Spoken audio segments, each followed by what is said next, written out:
Marcus Chen wiped the sweat from his forehead and looked at his empty lunch container. Again. The protein paste had tasted like cardboard, but it was all he could afford on his maintenance worker salary. Around him, the mining station hummed with the constant noise of machines digging deep into the planet's surface. Kepler 442b was not a beautiful place. The planet was mostly rock and dust, with a thin atmosphere that required everyone to live inside the sealed station. Marcus had been here for 2 years, fixing broken equipment and cleaning air filters. It was honest work, but it barely paid enough for food and a tiny sleeping room. The other workers called him crazy for taking this job.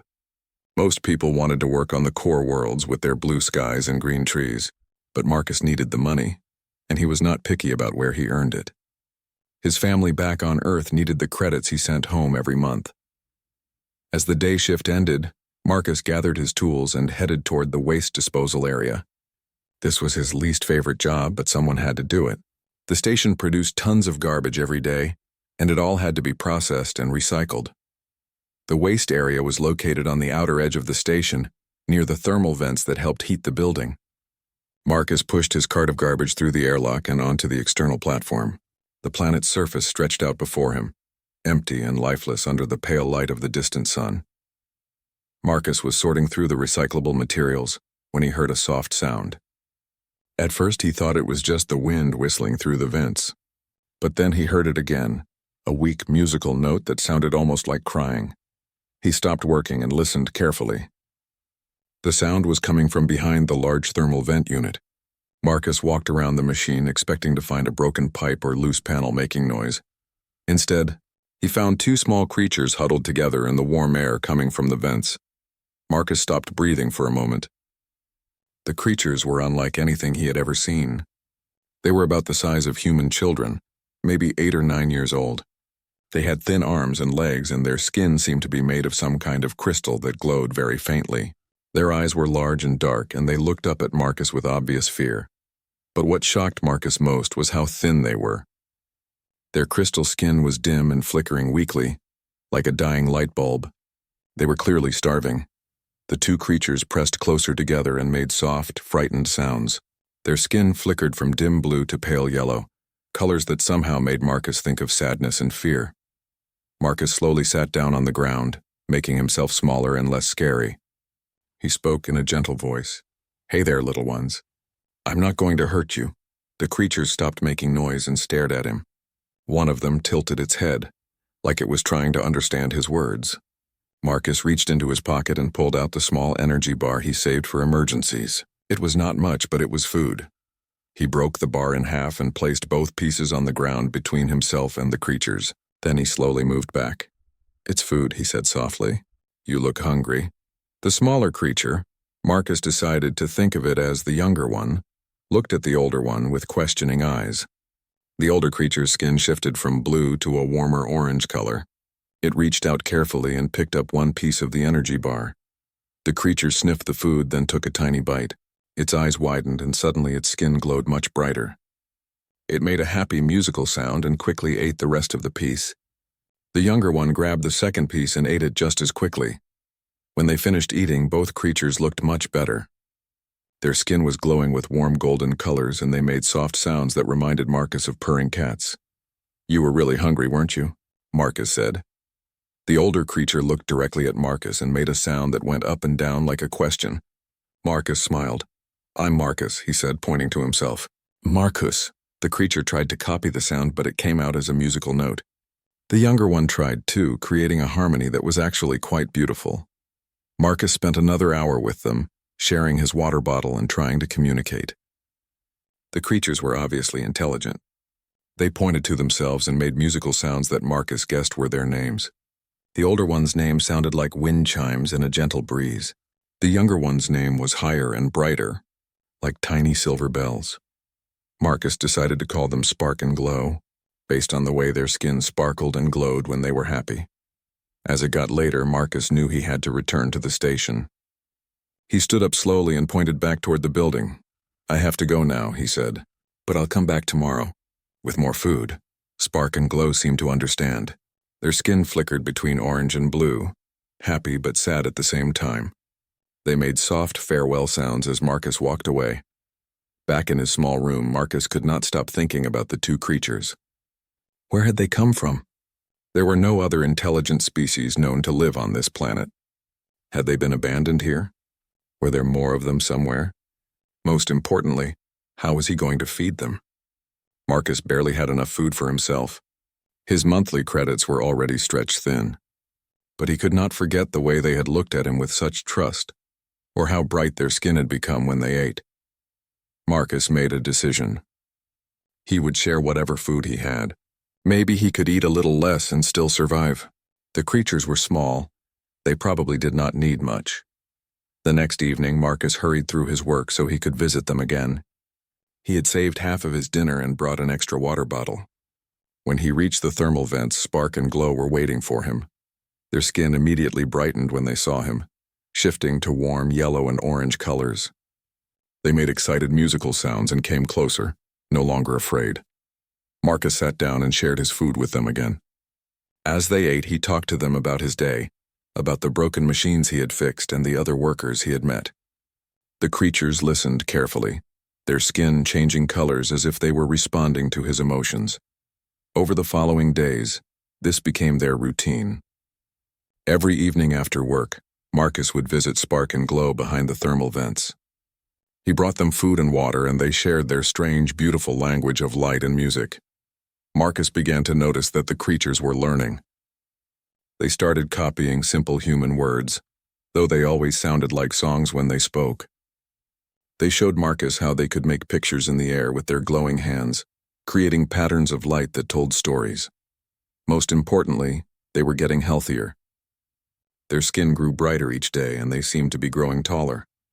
Whatever species they were, Marcus's care was helping them recover from whatever had happened to them.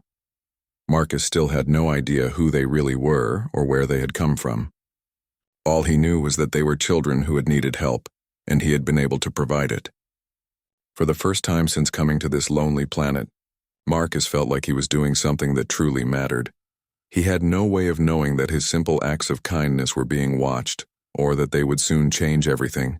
3 weeks had passed since Marcus first found the alien children. His evening visits had become the best part of each day. Spark and Glow were no longer the scared, starving creatures he had discovered behind the thermal vents. Their crystal skin now glowed with healthy, vibrant colors, and they had grown several inches taller. Marcus was amazed by how quickly they learned. The children could now speak dozens of human words, though everything they said sounded like music. They had taught Marcus some of their language, too. He learned that different colors meant different feelings, and that the patterns they drew in the air were like writing. "Marcus, friend," Glow said one evening, her skin shining bright gold. The younger child had learned to speak first, and she was always eager to try new words.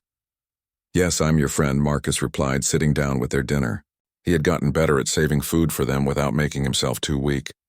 Sometimes he felt dizzy from not eating enough, but seeing the children healthy and happy made it worth it. Spark, the older child, was more serious, but just as intelligent. He had started watching Marcus work on the mining equipment during the day. Somehow, Spark had figured out how to get close to the station without being seen by the other workers. Marcus often found him hiding behind storage containers, his skin dimmed to nearly invisible levels.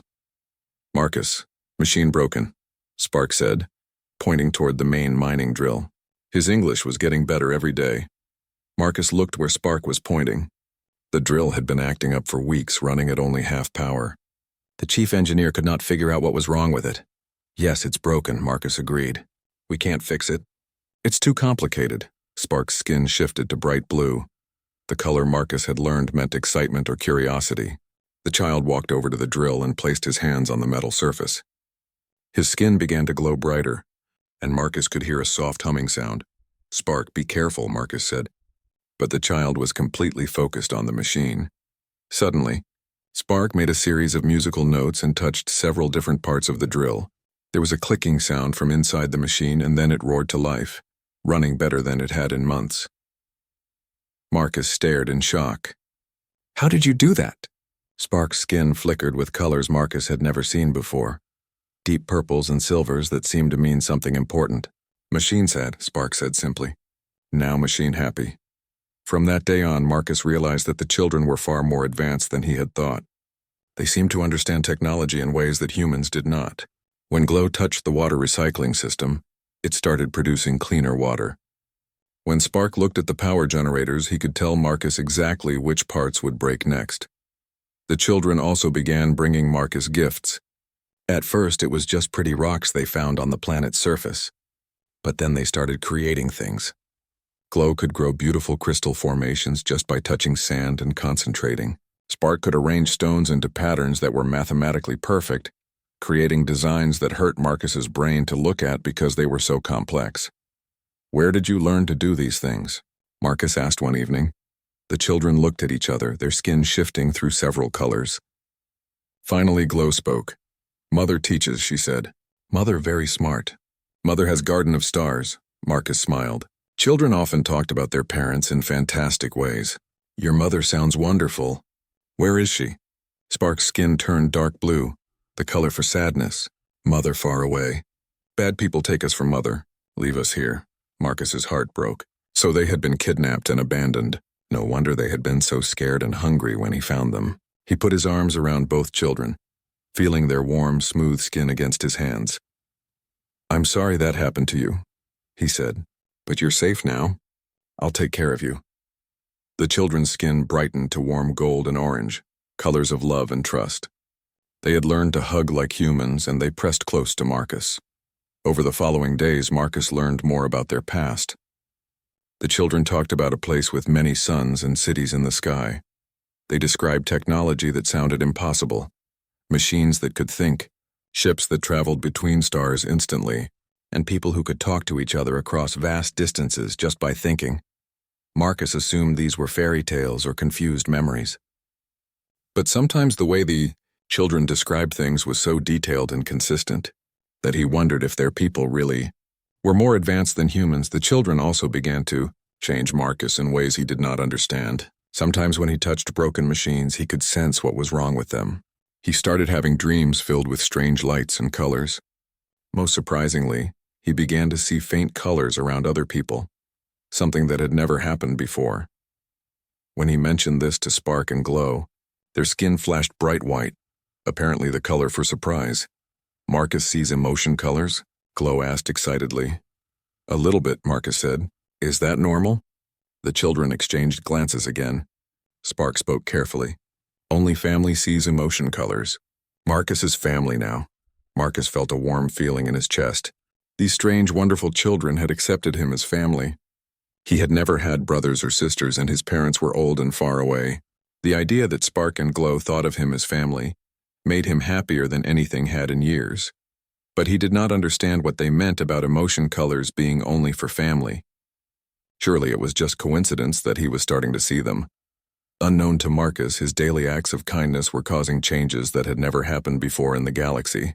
The children were unconsciously sharing part of their life energy with him, creating a connection that should have been impossible between different species. High above the planet, invisible ships watched and waited. The crews of these ships had been searching for months, following faint traces of energy across dozens of star systems. They had almost given up hope when the signals suddenly grew stronger. The missing royal children were alive, and somehow, impossibly, they had bonded with a human. The watchers in the invisible ship sent messages across the galaxy at speeds faster than light. Soon, every major power in the known universe would learn that the lost heirs to the greatest empire had been found.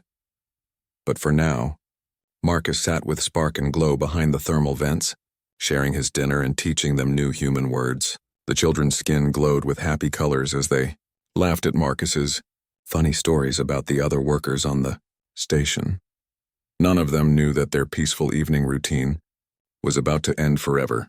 Tomorrow, the galaxy would come looking for the royal children, and Marcus's simple life as a maintenance worker would become something far more complicated than he could possibly imagine. Far across the galaxy, Empress Celestara sat on her throne of living crystal and tried not to show her pain. The great palace ship that served as her home drifted between the stars, its bioluminescent walls pulsing weakly with her failing heartbeat. For months, the Empress had been maintaining the psychic network that connected billions of minds across 1,000 worlds. This network was the foundation of the ethereal dominion. It allowed instant communication across vast distances and kept peace between countless different species. But the network was designed to be shared by the royal family, not carried by one person alone. Without her children, Zephyria and Luminex, the Empress was slowly dying. "Your Majesty," said General Asterix, approaching the throne with careful steps. The tall, graceful alien's skin showed colors of deep concern, dark purples and grays that reflected the mood throughout the palace. "Our search fleets have found something." The Empress lifted her head, and for a moment her skin brightened with hope. "My children? We believe so. The psychic traces are faint but growing stronger. They appear to be in the outer rim, on a planet called Kepler 442b. It's a human mining colony." The Empress frowned. "Humans, but they are not psychic. How could my children survive among them?" General Asterix's skin shifted to confused blues and yellows. "We don't know, Your Majesty, but the energy signatures are definitely theirs. And there's something else. The children appear to be bonding with someone." "Bonding?" The Empress stood up quickly, then swayed as weakness hit her. "That's impossible. The royal bloodline has never bonded with aliens." Nevertheless, the psychic readings suggest a three-way connection. The children are sharing their life force with an unknown being. The Empress closed her eyes and reached out with her mind, trying to sense her children across the vast distance. For a moment she felt them, alive, healthy, and strangely happy. But there was something else in the connection, something warm and protective that felt completely foreign. "Prepare the fleet," she commanded. "We leave immediately. Your Majesty, perhaps you should rest while we—" "No." The Empress's skin flashed bright red, the color of absolute authority. "I will not rest until my children are home." On Kepler 442b, Marcus had no idea that the most powerful beings in the galaxy were coming for Spark and Glow. He was having the best day he'd had in years. The mining station's chief engineer had finally noticed that all the equipment was running perfectly. Machines that had been broken for months were suddenly working better than new. The chief engineer was confused but happy. His productivity reports were going to look amazing. Marcus knew the real reason for the improvements, but he couldn't tell anyone. Spark and Glow had been secretly fixing things all over the station. They seemed to understand technology better than the human engineers who had designed it. "Marcus, you've been doing great work lately," the chief engineer said during the morning shift change. "I'm putting you in for a bonus this month." Marcus smiled and thanked him, but inside he felt guilty. He wasn't the one who deserved credit for the improvements. That belonged to two alien children who were supposed to be a secret. That evening, Marcus brought extra food to share with Spark and Glow. He had used part of his bonus to buy real fruit, actual apples grown on a farm world. It was expensive, but he wanted to give the children something special. "What is this?" Glow asked, holding the red apple carefully in her crystal hands. "It's an apple. It's sweet and good for you," Marcus explained. "You bite it like this." He demonstrated by taking a bite of his own apple. The children watched carefully, then tried biting their apples. Their eyes went wide and their skin exploded in bright, happy colors, golds and pinks and warm oranges that made Marcus laugh with joy. "Good," Spark said, juice running down his chin. "Very good."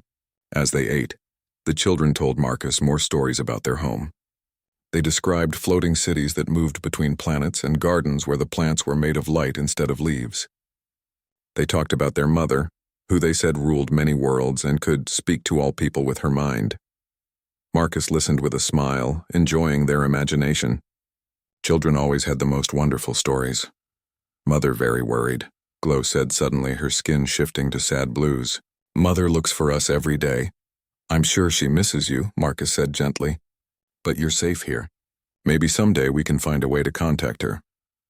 Spark and Glow looked at each other, their skin flickering through rapid color changes. Marcus had learned this meant they were having a conversation he couldn't understand. "Marcus," Spark said finally, "what if Mother comes here? What if Mother finds us? Then I'll be happy for you," Marcus said honestly. "I'll miss you both, but I want you to be with your family." The children's skin turned bright white, the color of surprise. "Marcus not come with us?" Marcus laughed. "I don't think your mother would want a human tagging along. Besides, I have to work here. This is my home." Both children suddenly moved closer to Marcus, their skin shifting to deep, serious colors. "Marcus is family," Glow said firmly. "Family stays together." Marcus comes with us, Spark agreed. We tell Mother. Mother will understand. Marcus was touched by their loyalty, but he tried to explain reality to them. It doesn't work that way, little ones. Different species don't usually become family, and I'm just a maintenance worker. Your mother probably has more important things to worry about. The children's skin turned dark purple, a color Marcus had learned. Meant they disagreed strongly but didn't want to argue. What Marcus didn't know was that their conversation was being monitored by sensors more advanced than anything humans had invented. High above the planet, cloaked ships had arrived and were listening to every word. General Asterix stood on the bridge of the lead ship, studying the readings with growing amazement. The energy signatures were unmistakable. The royal children were indeed on the surface. But the psychic bond readings were unlike anything in ethereal records. Sir, reported the ship's psychic specialist, the children appear to have formed a true family bond with the human. Their life forces are completely intertwined. That's impossible, the general said. Humans aren't psychic. They can't form such bonds. Nevertheless, that's what the readings show. More importantly, sir, the children are healthier than they've been since the kidnapping. Whatever this human has been doing, it's been good for them. General Asterix studied the visual feeds from the surface. He could see the human sharing food with the royal children, teaching them words and treating them with obvious affection. The children were glowing with happiness in a way they rarely had even in the palace. Sir, another officer reported, the Empress's ship will arrive within the hour. Should we retrieve the children now? The general considered this. Standard procedure would be to simply take the children and leave. But something about this situation was different. The human genuinely cared for the royal heirs, and they clearly cared for him. No, he decided. We wait for the Empress. She needs to see this for herself. On the planet's surface, Marcus was teaching Spark and Glow a simple human song. The children loved music, and they were trying to sing along while their skin flashed with colors that matched the rhythm. They had no idea that within hours, their peaceful life would change forever. The galaxy's most powerful ruler was coming to reclaim her children, and she was about to discover that a simple human had accomplished something that centuries of ethereal science said was impossible. Marcus was finishing his shift when the emergency alarm started blaring throughout the mining station. Red lights flashed in the corridors, and the automated voice system kept repeating, "All personnel to emergency stations. Unknown vessels approaching." Marcus ran to the nearest observation window and looked up at the sky. What he saw made his heart stop. Ships were appearing out of nowhere. Not landing, just suddenly existing where empty space had been a moment before. They were unlike anything Marcus had ever seen. The vessels seemed to be made of crystal and starlight, their surfaces shifting and flowing like liquid metal. They were beautiful and terrifying at the same time. "Oh no," Marcus whispered. "Spark. Glow." He ran through the station toward the waste disposal area, pushing past panicking workers and confused security guards. The alien ships had to be here for the children. There was no other explanation. Behind the thermal vents, Spark and Glow were waiting for him as always. But something was different. Their skin was brighter than Marcus had ever seen it, glowing with colors that seemed to pulse with excitement and joy. "Marcus," Glow called out, running to him. They came for us." "Mother is here," Spark added, his skin flashing brilliant gold. "Mother found us." Marcus knelt down and held both children close. "I'm happy for you," he said, trying to keep his voice steady. "Your mother must have been so worried." "Marcus comes with us," Glow said firmly. "We told you. Family stays together." Before Marcus could respond, the air around them began to shimmer. Figures appeared out of the shimmer, tall, graceful beings wearing armor that seemed to be made of aurora light. Their skin glowed with soft colors, and their eyes were large and knowing. The lead figure stepped forward and spoke in perfect English, though his voice had the same musical quality as Spark and Glow's speech. "Human," the figure said, "I am General Asterix of the Ethereal Dominion. You have been caring for the royal children." Marcus stood up slowly, keeping himself between the general and the children. "Yes, are you here to take them?" General Asterix's skin shifted to surprised blues and yellows. "You are not afraid. Should I be?" Marcus asked. "I just want to know that Spark and Glow will be safe." "Spark and Glow?" The general's skin showed confusion. "That's what I call them," Marcus explained. "I don't know their real names." The children rushed forward, their skin bright with excitement. They began speaking rapidly in their musical language, their colors flashing so quickly that Marcus couldn't follow the conversation. General Asterix listened, his own skin shifting through various colors. Finally, he looked back at Marcus with something that might have been respect. The children speak highly of you, human. They say you saved their lives. I just shared my food, Marcus said. Anyone would have done the same. The general's skin turned bright white, the color of shock. Anyone would have shared their own food with alien children, while you yourself were hungry. Well, yes, they were starving. General Asterix stared at Marcus for a long moment. Then he spoke into a device on his wrist using the musical language of his people. More figures appeared out of the shimmering air. These were different. Their armor was more elaborate, and they moved with obvious authority. But at the center of the group came someone who made Marcus's breath catch in his throat. She was tall and elegant, with skin that shifted through colors Marcus had never imagined. Her presence seemed to fill the air around her with warm light. When she looked at the children, her face showed love so pure and strong that Marcus felt tears in his eyes. My precious ones, she said, kneeling down as spark and glow ran into her arms. Her voice was like music and wind chimes and water flowing over stones. The reunion was beautiful and heartbreaking. The children clung to their mother, their skin blazing with joy. The woman, who Marcus realized must be the empress the general had mentioned, held them close and spoke softly in their musical language. After several minutes, she stood and turned to face Marcus. Her eyes were ancient and wise, but also kind. You are the human who cared for my children, she said. Marcus nodded, suddenly feeling very small and ordinary. Yes, Your Majesty, I'm Celestara. My name is Celestara. She stepped closer, studying Marcus with intense curiosity. My children tell me remarkable things about you. They say you gave them food when you had little for yourself. They say you taught them your language and treated them with kindness. They're wonderful children, Marcus said. Anyone would have— No, Celestara interrupted, her skin flashing red, the color of strong disagreement. Not anyone. My people have studied humans for centuries. Your species is known for being territorial and suspicious of aliens. Yet you welcome my children as family. Spark and Glow had come to stand beside Marcus, each taking one of his hands. Their skin showed colors of love and protection. Marcus is our family now, Glow announced to her mother. Marcus comes home with us.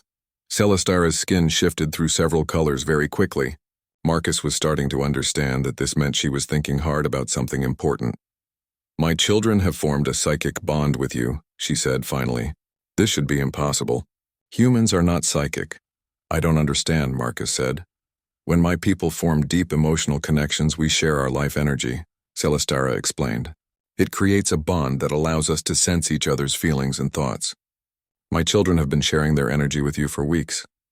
Marcus thought about the strange changes he had been experiencing. Seeing colors around people, understanding machines better, having vivid dreams. Is that why I've been seeing colors? Celestara's skin turned bright white again. You can see emotional colors? A little bit. Spark and Glow taught me what some of them mean. The Empress looked at General Asterix, then back at Marcus. Her skin was cycling through colors so rapidly that it was almost hypnotic. This is unprecedented, she said quietly. In all our history, we have never successfully bonded with another species.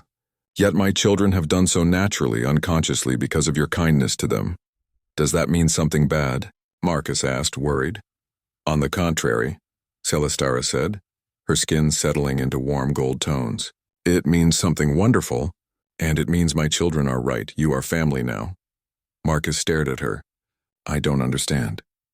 The psychic bond cannot be broken without causing great pain to all involved, Celestara explained. My children need you, and apparently you need them as well. The connection has made you healthier and stronger, just as caring for them has helped them heal. General Asterix stepped forward.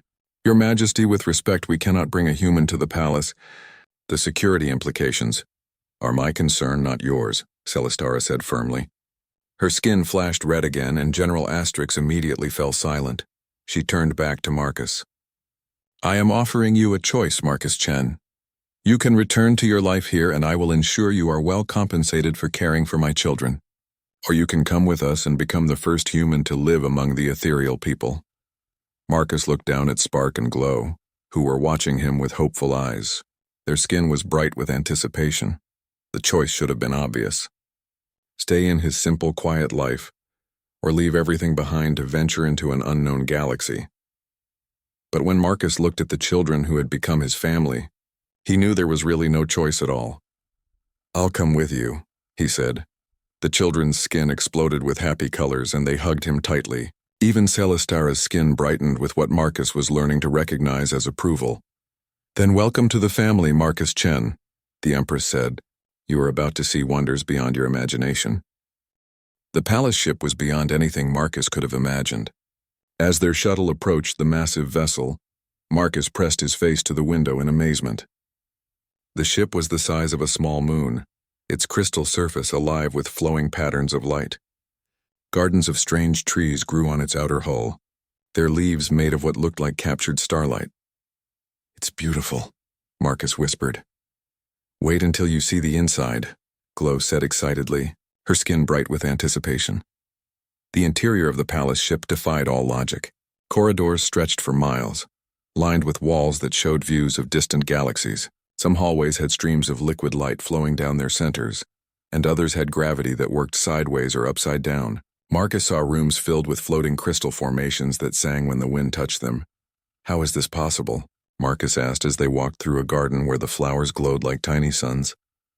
"Our people have been building this ship for 10,000 years, Celestara explained. "Each generation adds something new. It is part starship, part living organism, and part work of art." They were heading toward the throne room where Celestara planned to address the crisis that had been building during her children's absence. Without the royal family working together to maintain the psychic network, several star systems had begun to revolt. Trade routes were breaking down and conflicts were erupting on dozens of worlds. "Will the network be fixed now that Spark and Glow are back?" Marcus asked. Celestara's skin shifted to worried blues. "I hope so. But the bond they have formed with you has changed them. I'm not sure how it will affect their abilities." When they reached the throne room, Marcus's breath caught in his throat. The chamber was enormous, with a ceiling that showed real stars moving in real time. The throne itself was carved from a single piece of crystal that seemed to contain an entire nebula. Hundreds of ethereal nobles were waiting, their skin showing various shades of anxiety and hope. When they saw the royal children, the entire room erupted in colors of joy and relief. Celestara took her place on the throne, with Spark and Glow standing beside her. Marcus stood a little apart, feeling very out of place among all the elegant aliens. "My people," Celestara began, her voice carrying to every corner of the room. "My children have returned. The royal line is restored." The noble's skin blazed with happy colors and they made musical sounds of celebration, but Celestara raised her hand for silence. "However," she continued, "something unprecedented has occurred. My children have formed a psychic bond with a human. This changes everything we thought we knew about our abilities and about humanity itself." The celebration stopped abruptly. The noble's skin shifted to confused and worried colors. Several of them looked at Marcus with obvious suspicion. "Your Majesty," one noble said, his skin showing dark, angry reds, "surely you cannot mean to bring this alien into the royal family. Humans are primitive and dangerous." Marcus felt his face burn with embarrassment, but before he could respond, something amazing happened. Spark and Glow's skin flashed bright red, the color of anger, and they stepped protectively in front of Marcus. "Marcus is not primitive," Spark said firmly. "Marcus is kind and brave and smart." "Marcus saved our lives," Glow added. "Marcus is our family." The noble who had spoken looked shocked. Royal children were not supposed to argue with adults in public, but Celestara's skin showed colors of pride and approval. "My children speak truth," the Empress said. "This human showed kindness to alien children without expecting any reward. He shared his food when he had little, and he treated them as family when he had every reason to fear them." She stood up from her throne and walked to where Marcus was standing. "More importantly, the bond he has formed with my children has taught me something remarkable. For the first time in my long life, I can sense human emotions and thoughts through their connection." Celestara placed her hand on Marcus's shoulder. Suddenly, the throne room filled with warm golden light that seemed to come from everywhere at once. "Through this human's memories," Celestara announced, "I have experienced true altruism, kindness given without hope of reward or benefit. I have seen a being who cares for others simply because they need help, regardless of species or status. The light grew brighter, and Marcus realized that somehow, Celestara was sharing his memories with everyone in the room. The nobles could see his first meeting with the starving children, his decision to share his food despite his own hunger, and the quiet evenings spent teaching them and caring for them. When the light faded, the entire room was silent. The noble's skin had shifted to soft, odd colors, whites and pale golds that Marcus had learned meant wonder and respect. "This is what humanity offers the galaxy," Celestara said. "Not advanced technology or military might, but the ability to form bonds of compassion across all boundaries. It is a gift we ethereals have lost in our centuries of isolation." She turned to address the full assembly. "I hereby declare Marcus Chen to be the first human ambassador to the ethereal dominion. He will help us learn to extend our bonds beyond our own species, and he will help humanity understand their place in the greater galaxy." The nobles burst into colorful displays of approval and celebration. Marcus felt overwhelmed by their acceptance, but also deeply honored. Over the following weeks, Marcus learned that his new role would be far more important than he had imagined. The psychic bond with Spark and Glow had indeed changed how the royal family's powers worked. Instead of being limited to ethereal minds, the network could now potentially connect with other species as well. Marcus found himself traveling to human colonies throughout the galaxy, accompanied by Spark and Glow, who refused to be separated from him. Together, they taught both humans and ethereals about the possibilities of cross-species friendship and cooperation. On each world they visited, Marcus shared the simple truth he had learned on Kepler 442b, that kindness was the most powerful force in the universe. When offered freely and without expectation, it could break down barriers that had existed for centuries. Some humans were frightened of the alien children at first, but Marcus's example helped them overcome their fear. Some ethereals were suspicious of human motives, but seeing the genuine bond between Marcus and the royal heirs made them reconsider their prejudices. Slowly, carefully, new connections began to form. Human colonists started working alongside ethereal engineers on joint projects. Ethereal artists collaborated with human musicians to create new forms of beauty. Trade agreements were signed not just for profit, but for mutual understanding. The galaxy began to change. One evening, as their ship traveled between star systems, Marcus sat with Spark and Glow in the observation lounge, watching the stars stream past. The children were older now, taller and more mature, but they still glowed with warm colors whenever they looked at him. "Do you ever miss your old life?" Glow asked. She was practicing advanced English now, preparing for her future role as an ambassador herself. Marcus thought about the question seriously. He missed some things about his simple life on the mining station, the quiet routine, the lack of responsibility for entire civilizations. But when he looked at the children who had become his family and thought about all the friendships they had helped create across the galaxy, he knew he had found his true purpose. "No," he said honestly, "this is where I belong." Spark's skin shifted to the deep, warm colors that meant contentment and love. "We are lucky to find you, Marcus. You changed our lives." Marcus smiled and put his arms around both children. "You changed mine too. You taught me that family isn't about species or blood. It's about choosing to care for each other." Outside the observation window, a new star system came into view. Another group of worlds where humans and ethereals were learning to work together, building a future neither species could have imagined alone. It had all started with a simple act of kindness on a forgotten mining station. Marcus had shared his food with hungry children, never knowing they were royalty, never expecting any reward. Now, that simple kindness was reshaping the galaxy, one friendship at a time.